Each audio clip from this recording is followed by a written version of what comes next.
thank you very much for inviting me and giving me the opportunity to talk through Skype.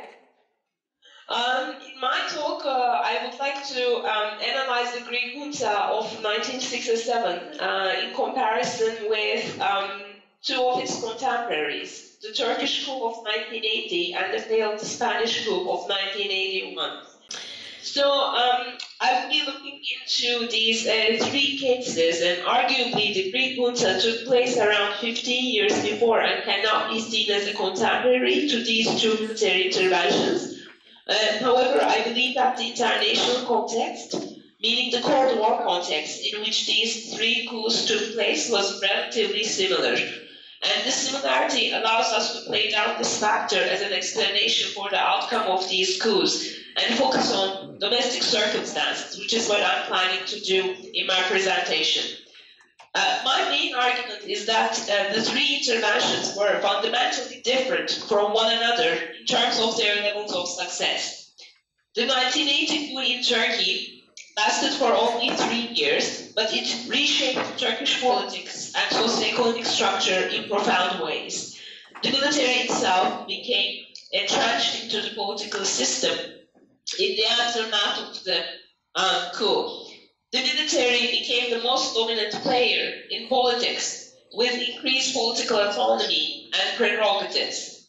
These powers of the military prepared the path towards the 1997 military intervention and some of the current problems Turkey is still dealing with. The Spanish case of 1981 was obviously the exact opposite. The coup failed within a matter of hours, and because of this failure, the military institution lost whatever prerogatives or powers it had after the fall of the Franco regime. Now, the Greek junta of 1967, in contrast, was in between these two extreme cases. The colonels took over the government and established their own regime. In that sense, they were successful.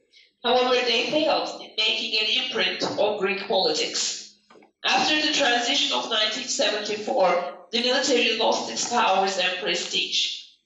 In the pre-coup era, the armed forces had guardian or tutelary powers and oversaw the continued supremacy of the right wing. When the dominance of the right wing was challenged by the Center Union and the left, the military intervened in order to re-establish that dominance. But the outcome of the coup and the ascendancy of PASOK to power in the 1980s show that the coup failed in achieving this fundamental aim. In a nutshell, the colonel's success was mixed, making this a case between the Turkish and Spanish examples. So, what explains this divergence of outcomes and success rates among the three coups?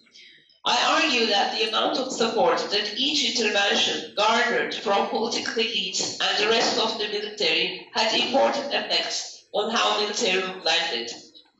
I focus on three distinct phases of military rule to determine the extent to which civilian support and military cohesiveness existed in Turkey, Spain, and Greece. I call these phases the preparation, ruling, and transition periods.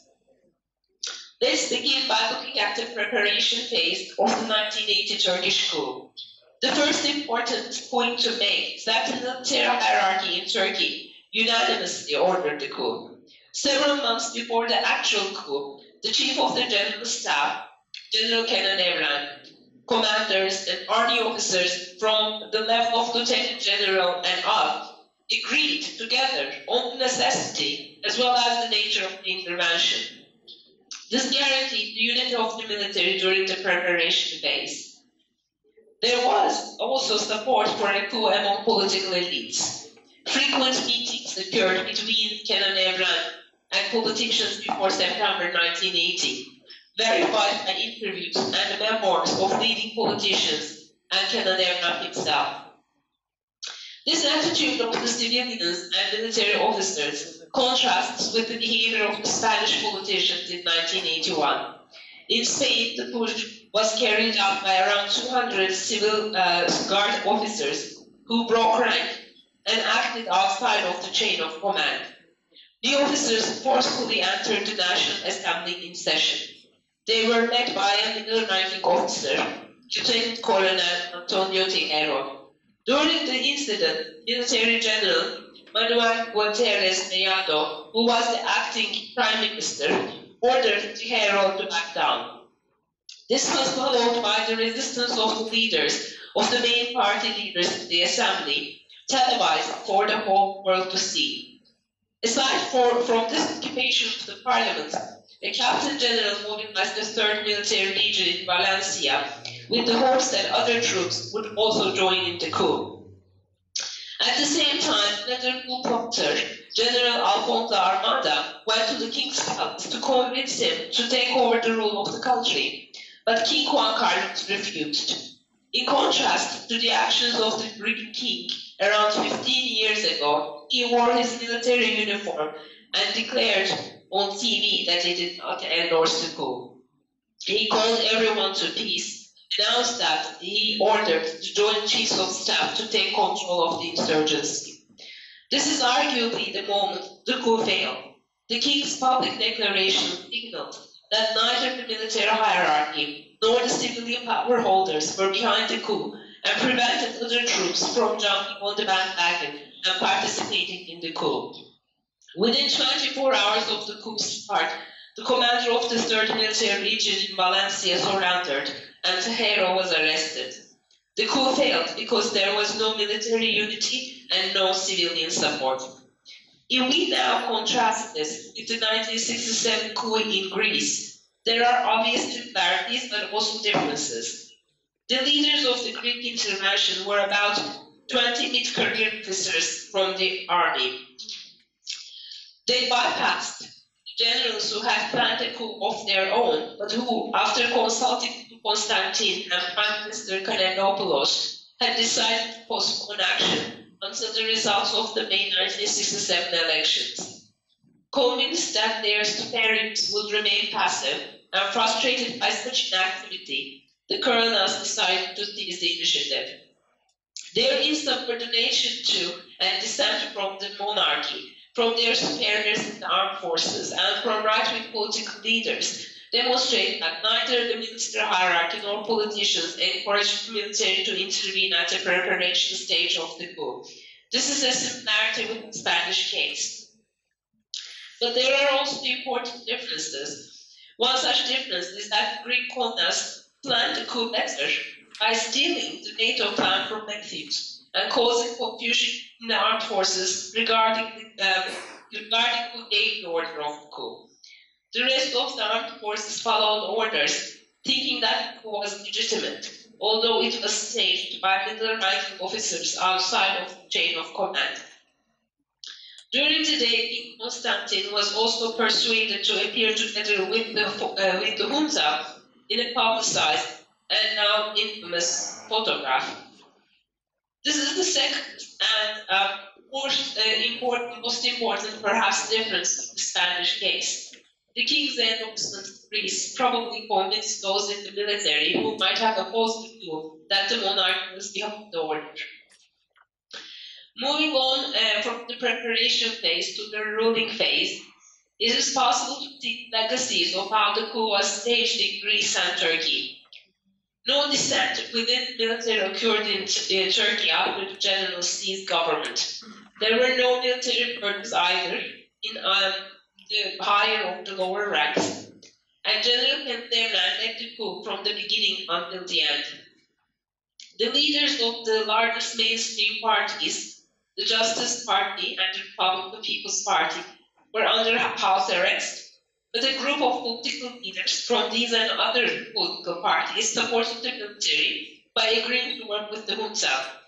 The coup government was almost entirely composed of civilian bureaucrats, and the most important one was, of course, Turgut Özal, who was an ex-bureaucrat, and a close aide of the former Justice Party leader. The existence of civilians within the government contrasts with Greece, where the junta had difficulty in finding respected civilian collaborators, especially after the king's failed counter-coup.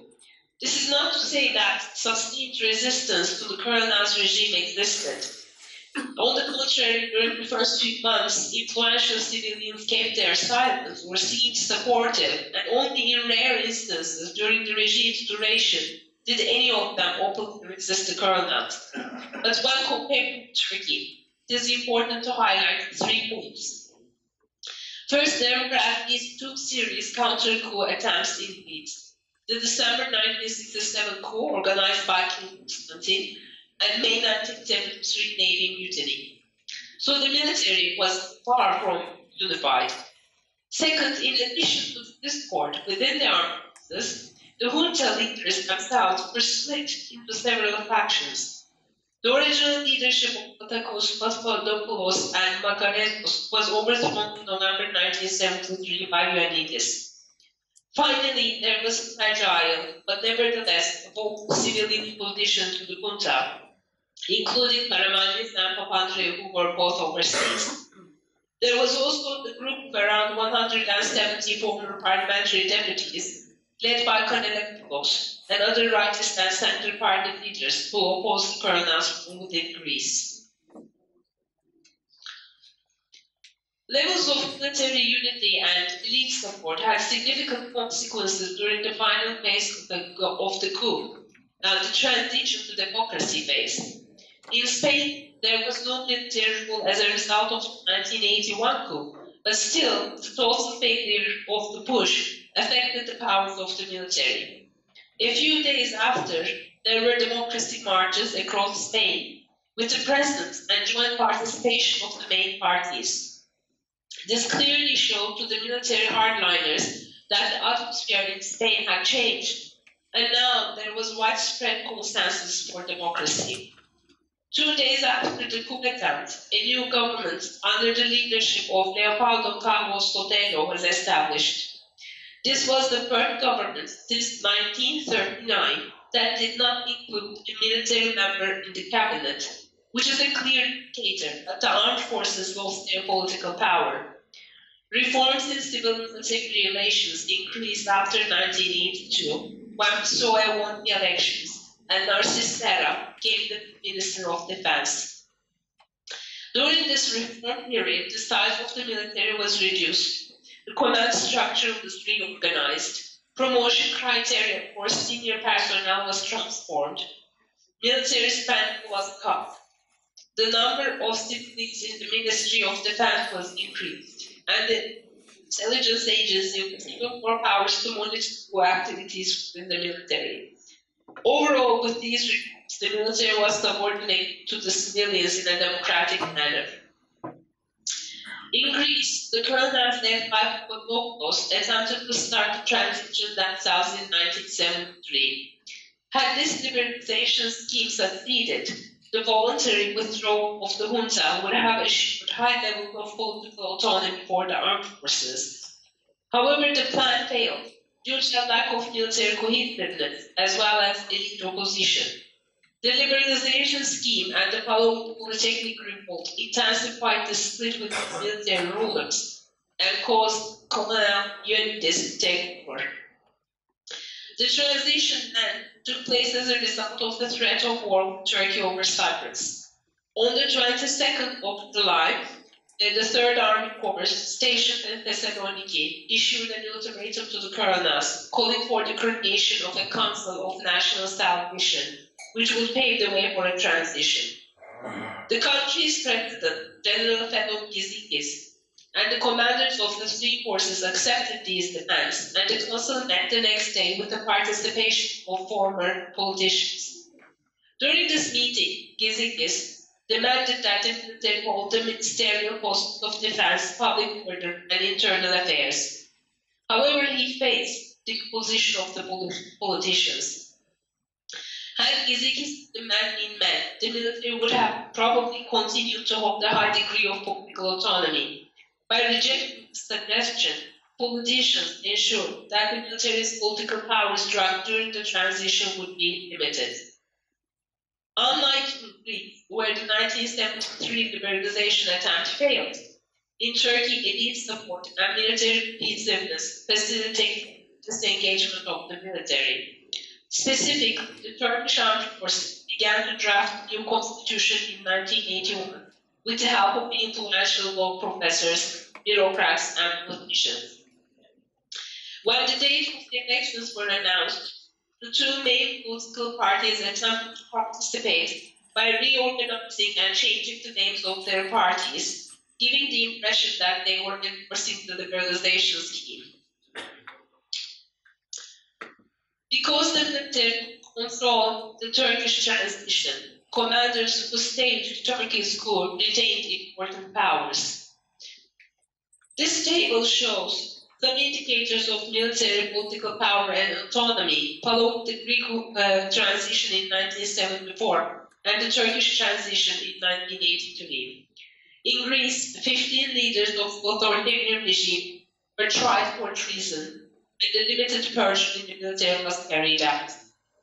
In contrast, in Turkey, the chief of staff, Kenan Evren, became president of the republic, and other members of the Hούντa served on the presidential council for 6 years.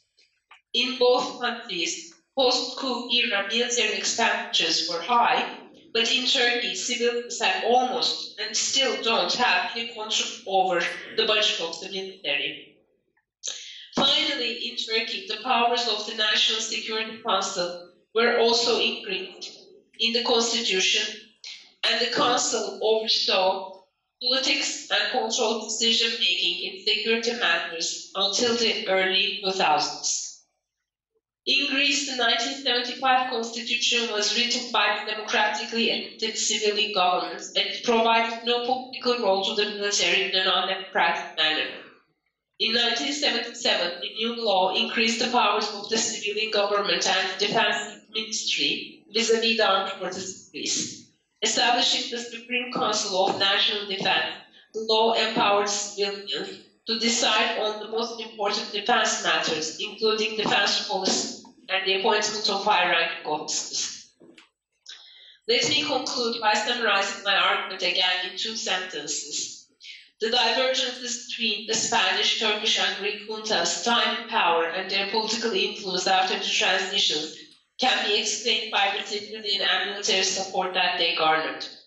When compared with its contemporaries, the Greek junta was an interesting intermediary case of initial support and later disdain for the colonel's coup. This resulted in 7 years of repressive rule, but it also led to successful civilization and democratization of Greece after those 7 years. I hope that the presentation was clear enough. Thank you very much again for giving me the chance to speak through Skype.